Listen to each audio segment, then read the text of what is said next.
Hi, my name is Donna Brandt, and I'm the Research Specialist Lead here at the University of Missouri Soil Health Assessment Center. And today I'd like to talk to you about the effects of 130 years of cropping systems, manure, and chemical fertilizers on soil health properties of Sanborn Field. This is a summary of some of the work done by Saranya Norcow, who was a PhD student at the University of Missouri, and other co-authors include Dr. Randy Miles, who was her major professor, and Dr. Stephen Anderson, who was on her PhD committee. Sanborn Field was established by J.W. Sanborn, who was the Dean and Director of the University of Missouri College of Agriculture. He set aside a field with plots in 1888 to study the effects of crop rotation, manure, and chemical fertilizers on crop production. It was on the east side of the University of Missouri campus in Columbia, Missouri. This was before modern statistical analysis, so he did not have replicated randomized design. There were just single plots for each treatment. This is a representation of Sanborn Field. You know there are two columns of plots and then another column that's at 90-degree angle to those. Some of these managements, the continuous corn, continuous timothy, continuous wheat, and corn, wheat, red clover, these have been in the same management for 132 years. Another thing you'll notice about these is that there will be one plot with no fertility, one with full fertility, which is chemical fertilizers added according to soil test, and then others with 6 tons of manure added. Other cropping systems were changed in 1990. A continuous soybean plot was added. Corn, soybean, wheat with a red clover cover crop was added, and there were multiple replications of this. So this is an attempt to add replication. Also, a warm season grass plot was added at that time. Other things you should know about the treatment at the Sanborn Field plots: all but one are conventionally tilled, which means in the fall they go over with a moldboard plow and then 2 passes with a disc harrow. There's one plot of continuous corn that was changed to no-till in 1990. Another thing is that from 1888 to 1950, all the crop residues were removed. And they changed this in 1950 and added the crop residues, and the organic matter content started going back up in these plots again.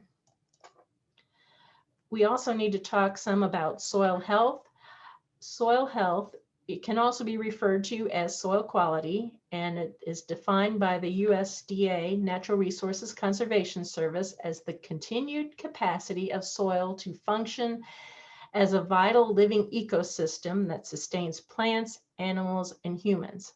And I think the word function is really important here. Another thing to understand is it's looking not just at the chemical aspects of soil, not just looking at the amount of nutrients that is needed to raise a crop, but also looking at the physical functions of the soil.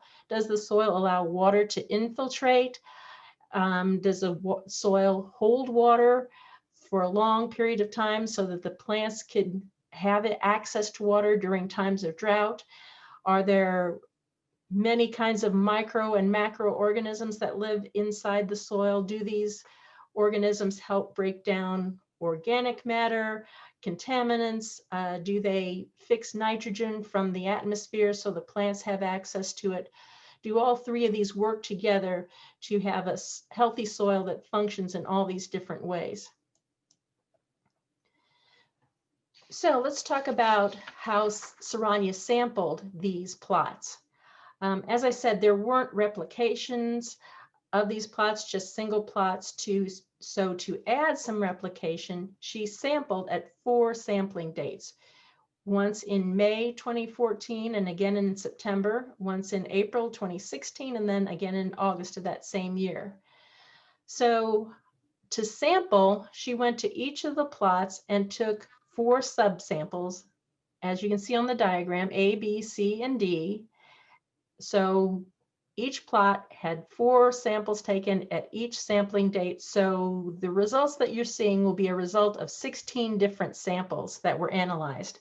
So to take the samples, so we could do bulk density, we used bulk density rings that only went down to about 3 inches. And those samples were taken, put in plastic bags and taken back to the lab to be analyzed. One of the things Saranya looked at was cropping system.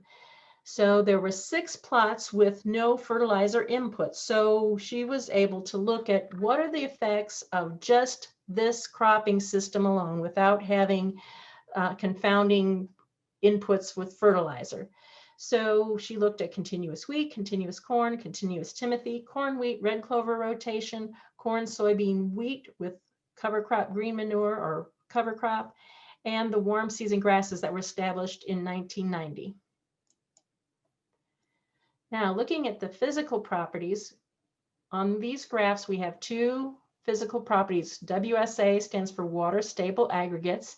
And what that is it's a measure of how well the soil particles stay stuck together or aggregated. So this will give you an idea of how well the soil resists crusting, how well it resists erosion, how well water infiltrates into it, and how well the soil holds the water. So if you look at the various treatments, you can tell by the letters here whether the treatments are significantly different. So here, continuous corn had the lowest value, and it has an A. So the other treatments, the 2 rotations, also had A's, so it would not be significantly different from those. However, the continuous wheat has a B, so it would be continuous wheat without fertilization had statistically higher water stable aggregates than did the continuous corn. But it wasn't different from the rotations because the rotations also have a B. Then the perennial grasses, continuous timothy, and the warm season grasses were significantly different from each other and from the other treatments. And except for, we also, TP here stands for Tucker Prairie, which is a native prairie that's very close to Columbia, and the soils are very similar to those that were at Sanborn Field. So this is a reference. It's if you're going to find a healthy soil, a prairie soil that hasn't been disturbed or ever plowed would be what you would want to look at. So we'll look now at bulk density. So bulk density, instead of more being better, less is better. So if you look at the Tucker Prairie, it has the lowest bulk density. Bulk density is mass per unit volume, so it's a measure of compaction. So the prairie soil has more room for air and water to get in. And the next lowest bulk densities are found in the continuous timothy and in the warm season grasses. And then all of the other treatments are not significantly different. So let's look at the chemical properties. With pH, I believe the warm season grasses may have had lime added, and you can see by looking over in the phosphorus column, it's the only one to have quite a bit of phosphorus. It was just established in 1990, so we have some confounding information there because of how it was managed previously. So you don't see a real rhyme or reason to how the pHs are. Looking at the cation exchange capacity is the capacity of a soil to hold cations such as calcium, magnesium, and potassium. And the amount and type of clay and the amount and type of organic matter is what influences this. Another thing you'll notice that continuous corn has quite a bit of cation exchange capacity, but that I believe is because the topsoil has eroded. So when the plow goes through, it is incorporating some of the clay pan into it, bringing up the cation exchange capacity. So again, we don't see the typical patterns with this measurement. Now, if we move on to the next column, which is total nitrogen, we'll see more of the patterns that we were seeing with the physical properties. Corn has the least amount of total nitrogen. then all of the rotations and the continuous wheat are all significantly higher than the perennial grasses are significantly higher in total nitrogen, and the highest is found in Tucker Prairie. Phosphorus, as we were talking about, warm season grasses had an introduction of it in the past. Otherwise, there is no significant differences among all the different treatments in the aspect of phosphorus. So let's look at the biological properties. So we have soil organic carbon, which is similar to soil organic matter, but it's just looking at the carbon part of it. So again, we have continuous corn that has the least amount. Then we have wheat and the rotations that are significantly higher. Then we have continuous timothy that is significantly higher than any of those. Warm season grasses is still higher. And again, Tucker Prairie is the highest in soil organic carbon. Now we'll look at AC, which is active carbon. So this is the carbon that is easily oxidized. It's the carbon that's going to be broken down relatively soon by the microbes, and you'll have the nutrients that were tied up in it released, and the plants can consume these nutrients again. So here, continuous corn has the least amount. Continuous wheat is not significantly higher here, but the rotations are. And then continuous timothy is significantly higher. Warm season grasses and the prairie are still higher. Potentially mineralizable nitrogen is the amount of nitrogen that is expected to be released during a growing season by the microbes breaking down the soil organic matter. So again, continuous corn has the least amount. Continuous wheat and the rotations are significantly higher. Then you have the perennial grasses, and the highest is found in the prairie. Finally, we have the microbial biomass. So this is the mass of microbes that are found in the soil.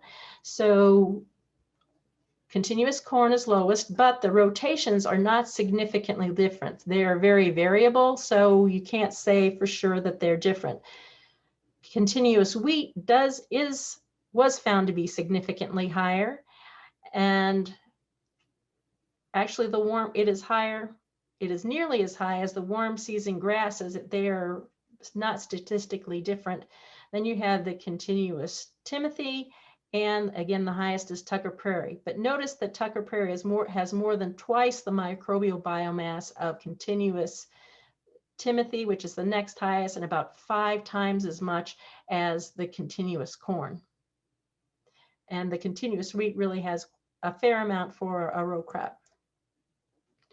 Now, the other thing that Saranya was able to look at, because there were cropping rotations that had the 3 consistent nutrient treatments, as no fertility added, full fertility according to soil test, and 6 tons of manure added. So you had the corn, soybean, wheat rotation, continuous wheat, continuous corn, and corn, wheat, and red clover rotation. So here we have the physical properties, and again, we have water stable aggregates and bulk density. So you'll see for the corn, you have no fertility, full fertility, you have more growth, more plant product added back to the soil, and then you have manure added, each of those increasing. Now you'll notice for the continuous wheat, with no fertility, you still had higher water stable aggregates than even continuous corn with manure added. Another interesting thing is with the full fertility, you get an increase. You're adding nitrogen. Maybe it's because wheat straw has a high carbon to nitrogen ratio. Then you have more water stable aggregates, but you don't see much of an increase with the manure. The next crop rotation, corn, soybeans, wheat with red clover, green manure, is not as expected because the full fertility has lower water stable aggregates than the no fertility, but the manure does have higher. The corn, wheat, red clover is as expected, with increasing from no fertility to full fertility to manure. Bulk density, again, it's just the opposite. You have the highest bulk density with no fertility, and then typically decreasing as you go to full fertility, and then less dense soil where you have added manure. And you'll notice that even though there wasn't much difference when you went from full fertility to manure with the wheat, or there wasn't much difference with water stable aggregates, when you add the manure, it's much lower in bulk density. And again, the corn, soybean, wheat rotation doesn't follow what you would expect. I'm not really sure why that is, but the other rotation, as you go from no fertility to full fertility to manure, the bulk density decreases to allow more air and water within a certain volume. Okay, so we had some confusion with the chemical properties in the past, so we're going to skip those. We're going to go to the biological properties. So you'll notice that the pattern here holds true for the continuous corn, continuous wheat, corn, soybean, wheat, and corn, wheat, red clover, in that there's an increase in soil organic carbon going from no fertility to full fertility to manure additions. This is also true in active carbon.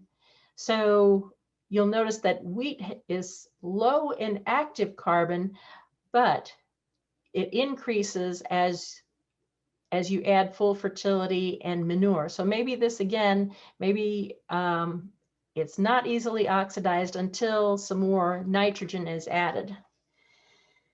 And the same pattern holds true with all of the treatments for potentially mineralizable nitrogen and also for microbial biomass. There's always an increase in from no fertility to full fertility to manure additions. So in conclusion, when you compare the cropping system, the continuous timothy and the warm season grass had the best soil health scores. So perennial grasses help in many ways to make a soil healthier. Next, you have the continuous wheat and the rotations. And finally, the continuous corn without additions had the lowest soil health scores. Looking at the fertilization methods, the manure application had the greatest single effect on all soil health indicators. Continuous wheat with manure application presented the best soil health scores. So you could assume that the combined application of fertilizer and manure may be a key option to maintain soil health.